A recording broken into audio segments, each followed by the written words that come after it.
CBN Maringá. Apresentação, Gilson Aguiar. Agora são 9h38. Nosso assunto agora é fake news. A gente sabe que a fake news faz o mal e propaga-se também a distorção sobre a realidade, a perda de consciência sobre os fenômenos que estamos vivendo e se reconstrói às vezes uma visão sobre o mundo que causa prejuízo a muita gente. Tem gente que acredita no fake e faz do fake aparentemente uma verdade. E existe um projeto de lei que já foi aprovado dentro do Senado, que é do senador de autoria, do senador Alessandro Vieira, que ele é do Cidadania do Rio Grande do Sul. É a lei das fake news. Ela tem a intenção de combater o mal, mas pode fazer o mal também. Quem vai falar sobre isso é David Nakagawa. Ele é designer, engenheiro civil, MBA em marketing, comunicação e tem mestrado em engenharia urbana, ênfase em cidades inteligentes. E é com ele que eu converso agora. Senhor David, bom dia. Bom dia, Gilson. Bom dia aos ouvintes da CBN Maringá. Meu caro, primeira coisa, que projeto de lei é esse? Explica um pouquinho pra gente a história dele. O projeto de lei, ele começou a tramitar em 2020, né? Ele é como você mencionou, do senador Alessandro Vieira, do Cidadania, do Partido Cidadania. E ele rege sobre ele popularizou-se como a lei das fake news, né? Uhum. Na verdade, o título é Lei Brasileira de Liberdade, Responsabilidade e Transparência na Internet. E qual que a intenção dele seria combater fake news como? Como é que ele pretende fazer isso? E aí que é o problema, Gilson. Ele tem uma finalidade interessante. O lado bom desse projeto é que ele é um levante com uma finalidade, uma intenção de combater as fake news, só que ele erra pelos meios, né? Uhum. O texto, como está hoje, ele não efetivamente apresenta um mecanismo ou uma forma clara de combater as fake news. Ele não traz nenhuma projeção efetiva para isso. E, pelo contrário, ele pode ser um retrocesso para a internet. Ele descaracteriza totalmente a internet como a gente conhece hoje, né? Que ela é democrática, ela é aberta, ela é acessível, ela é rentável, ela movimenta um mercado de publicidade que emprega, que é muito importante para a economia do Brasil. Então, na verdade, assim, o texto como está hoje, se aprovado, ele pode causar muito mais mal do que bem. David, eu vou pegar lá então o lado bom. Vamos começar pelo que você falou. Olha, a lei tem uma intenção boa, combater fake news, tá, tudo bem. Então, qual que é o lado bom dela? Aí você coloca o seguinte, mas ela vai afetar as empresas menores, vai afetar as empresas de marketing, né? Para o nosso ouvinte poder entender aonde que a coisa é boa, mas aonde que ela escorrega e acaba afetando as empresas. Ela não afeta só as empresas de publicidade. Só o mercado da publicidade ele representa para a economia brasileira 29 bilhões, isso em 2020, né? São dados de 2020, a gente ainda não tem o concretizado de 2021. Ele emprega muito. Se você pensar só em Maringá, a quantidade de agências, empresas de tecnologia, TDIC, principalmente é um emprego jovem, né? Emprega quem está entrando no mercado, mas não é só esse mercado que é prejudicado, é o mercado como um todo.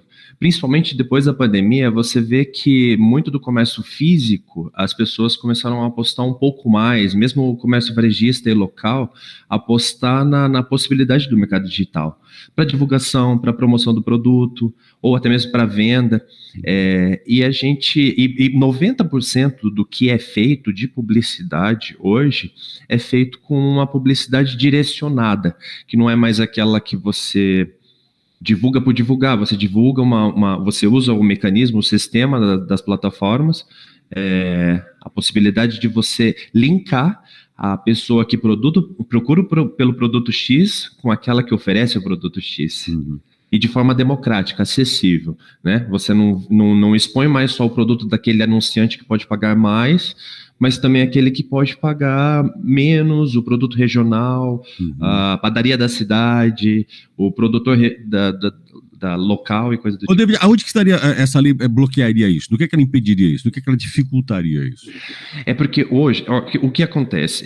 Hoje ela extrapola um pouquinho, ela se torna um pouco desnecessária porque assim, a gente já tem a LGPD e a gente já tem o Marco Civil da Internet, que, em sequência, regulamentaram a forma como as plataformas têm acesso e compartilham informações sensíveis das pessoas. Então, hoje, se você entra num site, a Lei Geral de Proteção de Dados, ela regulamenta que o site tem que informar que há dados das pessoas sendo coletadas durante a visita e tudo mais. E esse dado é o que serve para as plataformas, não de forma maliciosa, mas de forma clara. Esse é o dado que a gente utiliza de hábito, dados da pessoa e de hábitos de tráfego, para que você linke. Você fala, olha, essa pessoa que visita esse tipo de site, ela pode ser interessada nesse tipo de produto. E aí a gente usa esse mecanismo. Ele não é malicioso, ele é regido já por lei, ele é regulamentado, ele é claro, ele é nítido. Mas o problema é que a lei das fake news, ela solicita para as plataformas que o mecanismo como elas trabalham seja divulgado. Entende? Que elas abram o segredo de mercado delas para todas as pessoas. O problema é que o capital enorme dela, ela vai ter que ficar expondo esse capital, que é exatamente essa ferramenta. Exato. Na verdade, tipo, ele vai na mão contrária da LGPD, porque, tipo, da mesma forma como hoje as plataformas elas são responsáveis por proteger o dado, com a proposta da PL 2630, elas teriam que divulgar esses dados. Ou seja, tipo, é uma contramão. Agora, isso poderia favorecer as grandes empresas? A gente vai voltar até aquela história de que a regra favorece o grande? Com certeza. Porque uma outra questão é que com a PL 2630, ela não deixa claro qual seria a estrutura e nem qual seria o mecanismo de controle, de verificação, mas ela solicita que as plataformas paguem pelo que elas mostram. Imagina assim, hoje você faz uma busca no Google e você tem uma série de resultados, mas você tem uma prévia, e já é claro, a LGPD e o Marco Civil da Internet já pedem para que você veja assim, tipo, no início você vê lá assim, anúncio. Então você sabe que os primeiros resultados, eles são anúncios. E na sequência, resultados orgânicos que são mostrados para você. Se você fizer a busca, você vê uma coisa. Se eu fizer a busca, eu vejo outra coisa. Porque eles são formatados segundo o que a plataforma entende que é melhor para você, melhor para mim. Correto? Entendi. E aí a gente recebe uma prévia.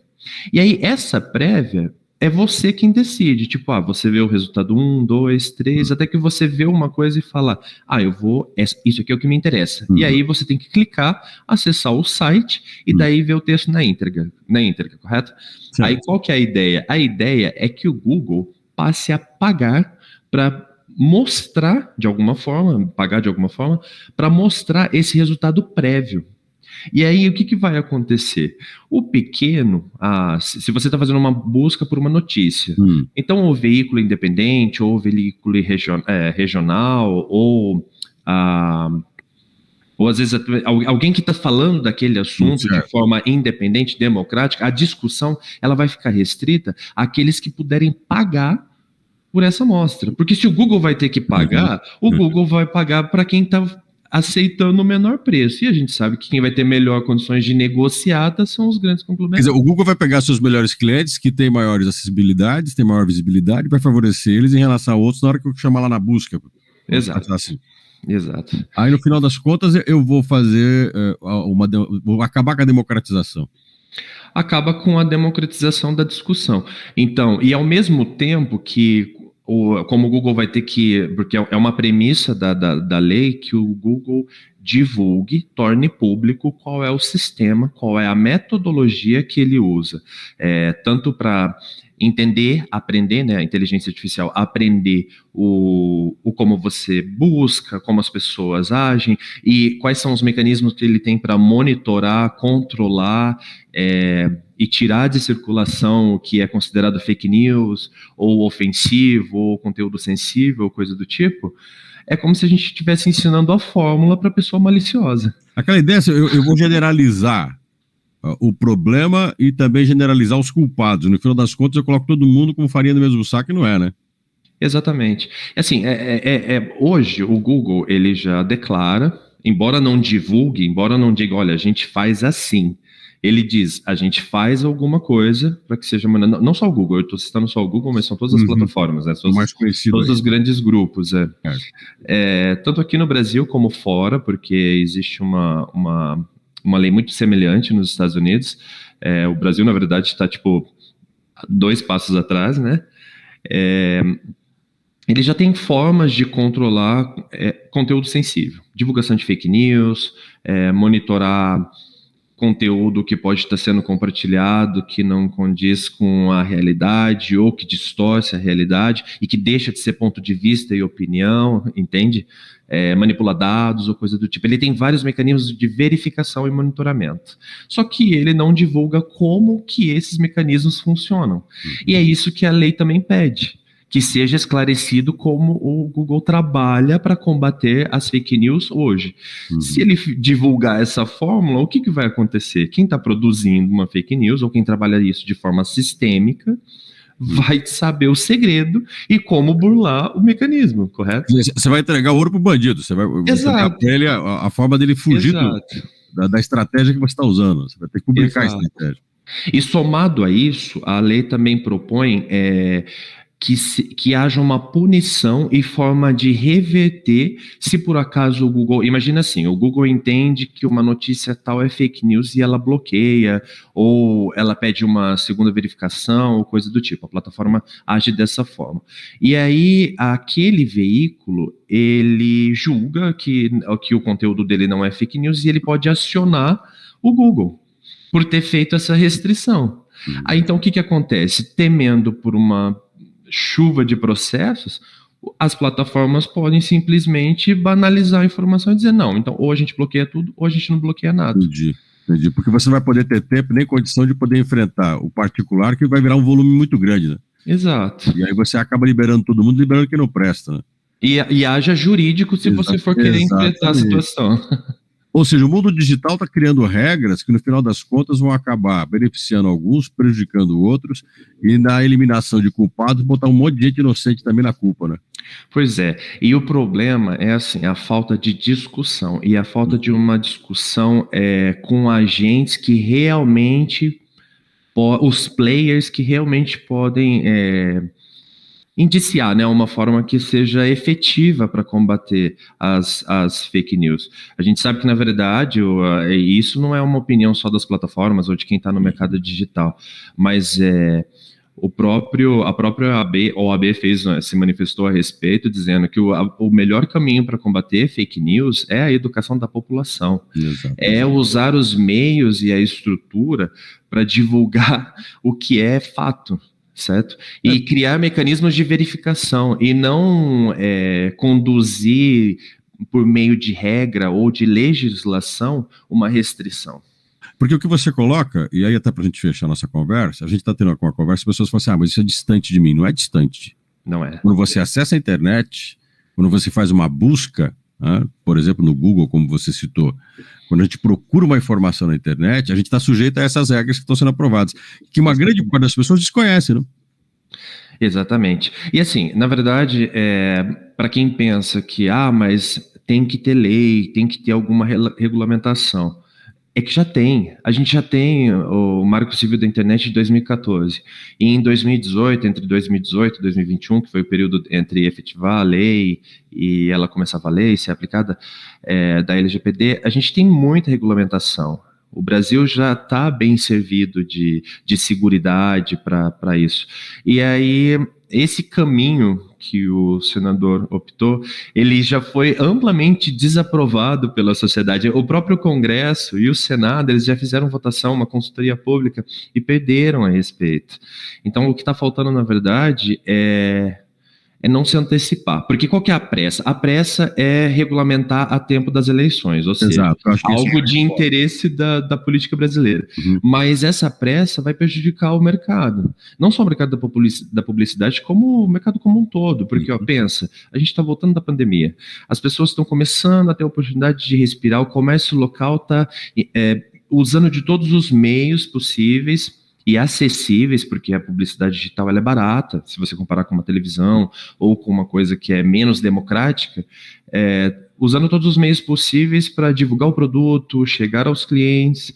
A gente tem o mercado da publicidade que também é grande no Brasil, e tudo isso passa a ser limitado por um interesse, a gente tem um retrocesso de deixar o poder na mão de poucos. Exatamente. E, de repente, tendo o poder na mão das pessoas erradas, né? Ensinando a fórmula para quem quer divulgar fake news ao invés de controlar. David, muito obrigado por essa conversa com a gente aqui na CBN. Eu que agradeço, João. Conversei com o David Nakagawa. O David é engenheiro civil, MBA em marketing, comunicação, mestre em engenharia urbana e ênfase em cidades inteligentes.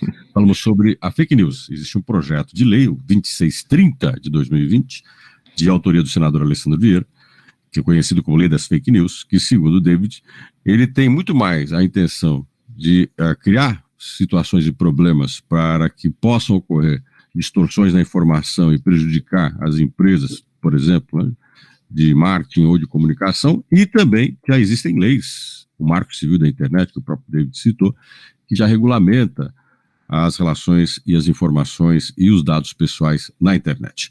9h53.